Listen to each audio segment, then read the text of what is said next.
la Orden de los Rosacruces y la Fraternidad Rosacruz. Del libro Los Misterios Rosacruces, de Max Heindel. Antes de entrar en una explicación de las enseñanzas de los Rosacruces, bueno será que digamos unas palabras acerca de ellos y del puesto que ocupan en la evolución de la humanidad. Por razones que se dirán más adelante, estas enseñanzas ofrecen una visión dualística. Sostienen que el hombre es un espíritu que encierra todos los poderes de Dios, como la simiente encierra la planta, y que estos poderes se desenvuelven poco a poco en una serie de existencias dentro de un cuerpo terrenal que mejora gradualmente. Asimismo, que este proceso de desarrollo se ha llevado a cabo bajo la guía de seres exaltados que ordenan todavía nuestros pasos, aunque va disminuyendo a medida que adquirimos intelecto y voluntad. Estos seres exaltados, si bien invisibles a nuestros ojos físicos, constituyen, no obstante, potentes factores en todos los asuntos de la vida, dando a los diferentes grupos de humanidad lecciones que propulsan al máximo grado de eficacia el desarrollo de sus poderes espirituales. De hecho, la Tierra puede compararse a una vasta escuela de entrenamiento en la que existen discípulos de edad variada y de diferente habilidad o disposición, como ocurre en cualquiera de nuestras escuelas. Existen los salvajes, viviendo y adorando bajo las más primitivas condiciones, viendo a Dios en un madero o en una piedra. Así, gracias al progreso que el hombre realiza hacia adelante y hacia arriba en la escala de la civilización, encontramos una más alta concepción de la deidad, hasta haber florecido en nuestro mundo occidental en la hermosa religión cristiana, que nos procura, actualmente, la inspiración espiritual y el incentivo necesario para mejorar. Los seres exaltados que la religión cristiana conoce con el nombre de ángeles del destino han proporcionado a cada grupo de la humanidad las varias religiones que conocemos, y su maravillosa previsión los capacita para ver el rumbo de algo tan inestable como la mente humana, pudiendo así determinar qué pasos son necesarios para guiar nuestro desenvolvimiento con respecto a las líneas congruentes al bien universal más elevado. Estudiando la historia de las antiguas naciones encontraremos que, unos 600 años antes de Jesucristo, una gran ola espiritual tuvo su origen en las costas orientales del Océano Pacífico, donde la gran religión de Confucio aceleró el progreso de la nación china, principiando entonces también la religión de Buda a conquistar sus millones de adeptos en la India, y más al oeste tenemos la sublime filosofía de Pitágoras. Cada sistema apropiábase a las necesidades particulares del pueblo al que se aplicaba. Vino entonces el periodo de los escépticos, en Grecia, y más tarde, en ruta hacia el oeste, la misma ola espiritual se manifiesta en la religión cristiana de la Edad Media, cuando el dogma de una iglesia dominante impuso su creencia a toda la Europa occidental. Es una ley en el universo el que una ola de despertar espiritual va seguida siempre por un periodo de materialismo dudoso, y cada una de estas fases es necesaria para que reciba el espíritu igual desarrollo, tanto su intelecto como su corazón, sin ir demasiado lejos en ninguna de las dos direcciones.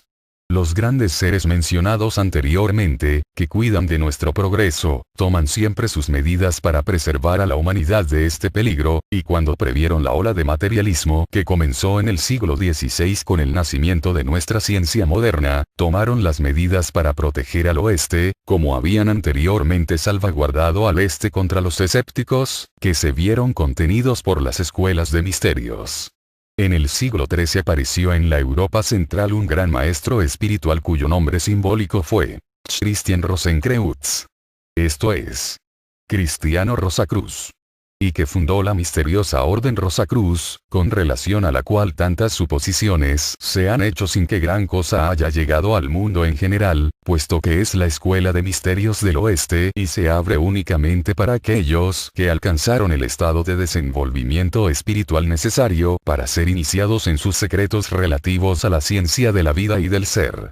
Si hemos logrado un desarrollo tal que nos permita dejar nuestro cuerpo físico denso y echar un vuelo anímico por el espacio interplanetario, veremos que el átomo físico primario es de forma esférica, como nuestro planeta. Esto es, un globo. Si tomamos un número determinado de globos de igual tamaño y los agrupamos alrededor de uno de ellos, necesitaremos exactamente 12 para ocultar el 13º. Así, también los 12 visibles y el 1 oculto son cifras que revelan una relación cósmica, y como todas las órdenes de misterios están basadas en líneas cósmicas, todas se componen de 12 miembros reunidos alrededor de un 13º, que es la cabeza invisible. Hay 7 colores en el espectro: rojo, anaranjado, amarillo, verde, azul, índigo y violeta. Pero entre el violeta y el rojo existen otros 5 colores invisibles a los ojos físicos, pero que se descubren a la mirada espiritual. En toda orden de misterios existen igualmente 7 hermanos que a veces aparecen en el mundo para realizar allí el trabajo que sea necesario para hacer progresar a aquellos a quienes sirven, pero 5 hermanos no son nunca vistos fuera del templo. Ellos enseñan y trabajan con aquellos que han pasado por ciertos estados de desenvolvimiento espiritual y que pueden dirigirse al templo en sus cuerpos espirituales, hecho que se enseña en la primera iniciación, que suele tener lugar en el exterior del templo, por no ser conveniente para todos visitarlo físicamente. Que el lector no vaya a imaginar ahora que esta iniciación hace del alumno un Rosacruz, como tampoco la admisión de un alumno en una universidad hace de él un miembro de la facultad. Ni aun después de cruzados los 9 grados de esta o de otra escuela de misterios se es un Rosacruz. Los Rosacruces son hierofantes de los misterios menores, y aún más allá de ellos hay todavía escuelas donde se enseñan misterios mayores. Todos aquellos que han dejado atrás los misterios menores y son ya alumnos de los misterios mayores, se llaman adeptos. Pero ni ellos, aún así, han alcanzado la privilegiada situación de los 12 hermanos de la Rosacruz o de los hierofantes de cualquier escuela de misterios menores, así como no ha obtenido la posición y el conocimiento de los catedráticos de la universidad del alumno que acaba de ser graduado en ella. Uno de los capítulos siguientes versará sobre la iniciación, pero debemos apuntar aquí que la puerta de una genuina escuela de misterios no se abre con llave de oro, sino que se abre únicamente como una recompensa a los servicios meritorios hechos a la humanidad, y todo aquel que se anuncia a sí mismo como un Rosacruz o se encarga de instruir para lograrlo por una cuota monetaria, se tilda de charlatán por cualquiera de estos dos actos.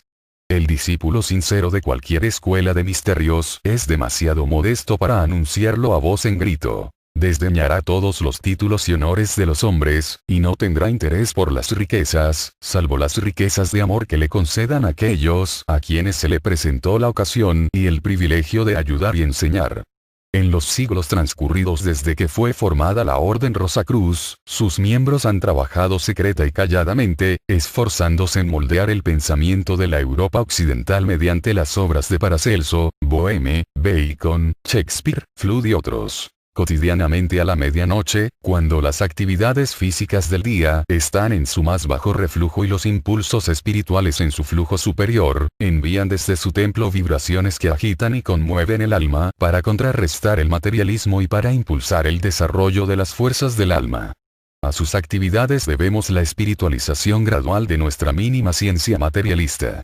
Con el principio del siglo XX se dio un nuevo impulso y se tomó una nueva posición.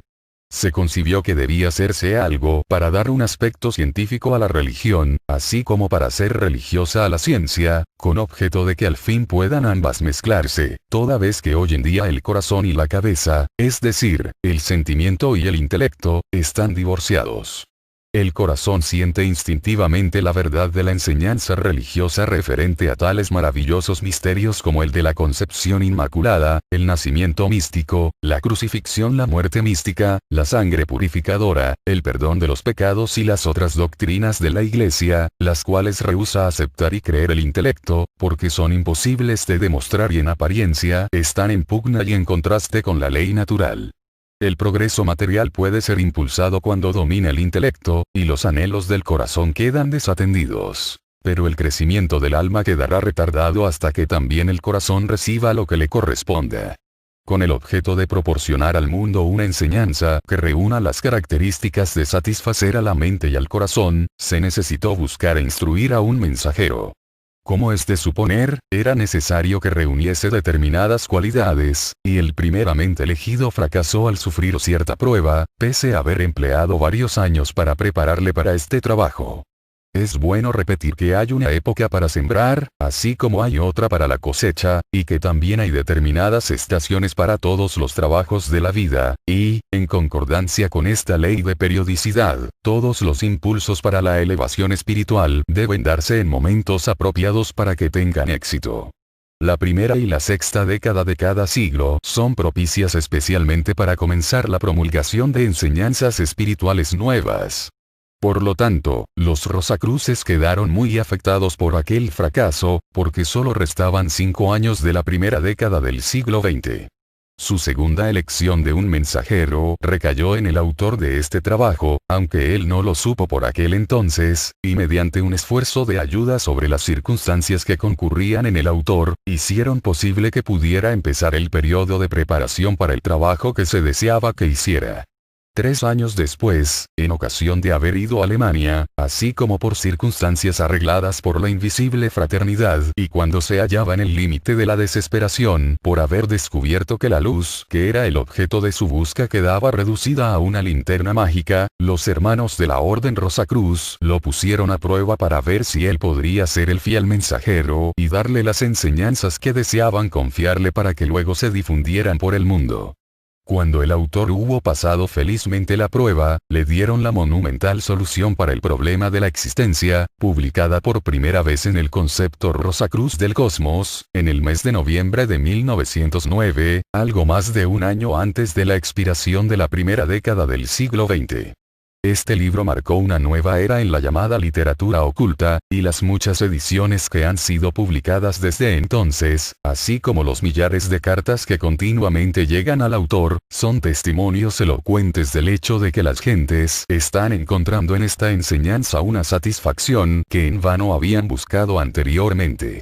Los Rosacruces dicen que todas las grandes religiones han sido dadas a los pueblos entre quienes se han encontrado, por inteligencias divinas que idearon cada sistema de adoración de modo que llenase y se adaptase a las necesidades de cada raza y de cada nación. Un pueblo primitivo no puede responder a una religión sublime y elevada, y viceversa. Aquello que puede servir para favorecer a una raza podía hundir a otra, y amoldándose a tal política se ideó un sistema de autodesarrollo adaptado al mundo occidental, el cual está por temperamento irracionalmente inadaptado para seguir la disciplina de la escuela oriental, que fue proyectada para los pueblos más atrasados del Oriente. La Fraternidad Rosacruz.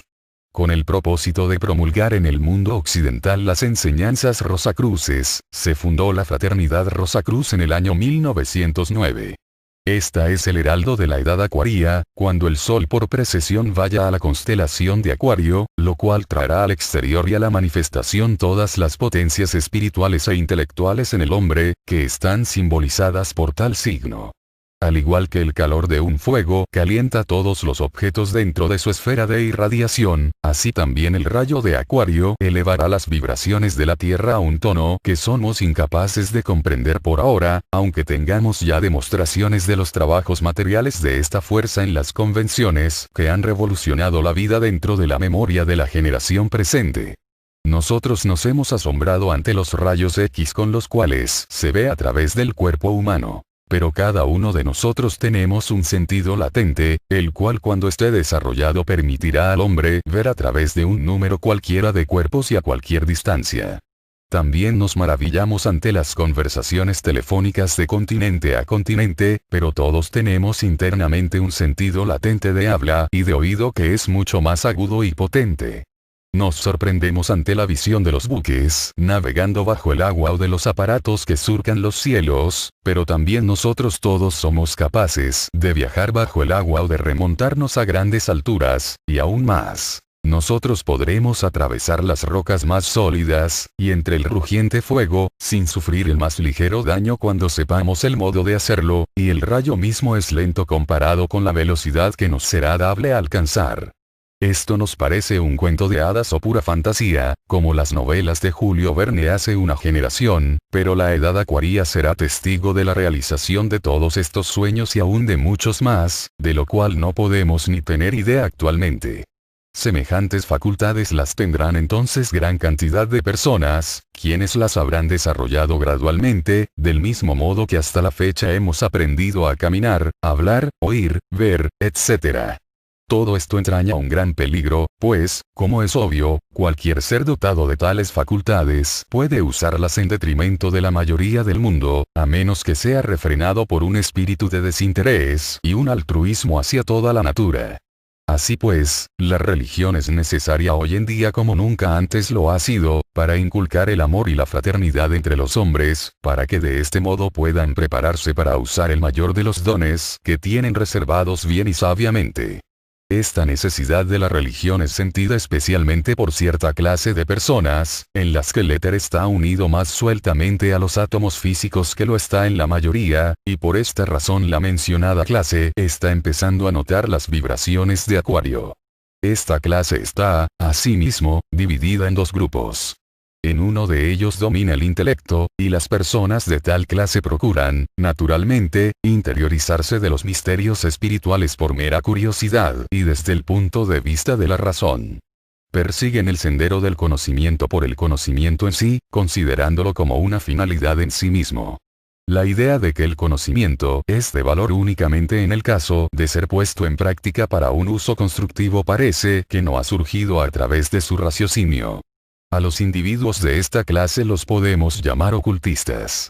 El otro grupo no se preocupa del conocimiento, sino que siente una interna atracción hacia Dios, y persigue el sendero de la devoción hacia el elevado ideal puesto ante ella por Cristo, haciendo las obras que Él hizo en tanto lo permite su cuerpo de carne, y esto con el tiempo produce una iluminación interna que lleva consigo todo el conocimiento que alcanza la clase anterior, los ocultistas, y mucho más también. Esta clase puede ser denominada la de los místicos. Determinados peligros hay en cada uno de los dos grupos. Si el ocultista obtiene la iluminación y desenvuelve dentro de sí las facultades espirituales latentes, puede usarla para el beneficio de sus objetos personales, con el mayor perjuicio para el prójimo. Esto se llama magia negra, y el castigo que automáticamente cae sobre la cabeza del que así obra es tan horroroso, que es mejor tender un velo sobre ello. El místico puede también equivocarse debido a su ignorancia y caer en las redes de la ley de la naturaleza, pero como quiera que es impulsado por el amor, sus equivocaciones nunca serán muy serias, y a medida que crece en gracia, la silenciosa voz de su corazón le hablará más distintivamente para señalarle el buen camino. La fraternidad Rosacruz se esfuerza para preparar al mundo en general, y especialmente a los sensitivos en los grupos, para el despertar de los poderes latentes en el hombre, a fin de que puedan ser bien guiados en la zona peligrosa y estén lo mejor preparados que sea posible para el uso de sus nuevas facultades. Se hace el esfuerzo de combinar el amor, sin el cual, según Pablo, el conocimiento de todos los misterios es inútil, con un conocimiento místico basado y fundamentado en el amor, para que los discípulos de esta escuela puedan convertirse en exponentes vivientes de esta unión o combinación de la ciencia del alma de la escuela de la sabiduría occidental, y educar gradualmente a la humanidad en general en las virtudes necesarias para asegurar la posesión de estas elevadas fuerzas. Del libro Los Misterios Rosacruces.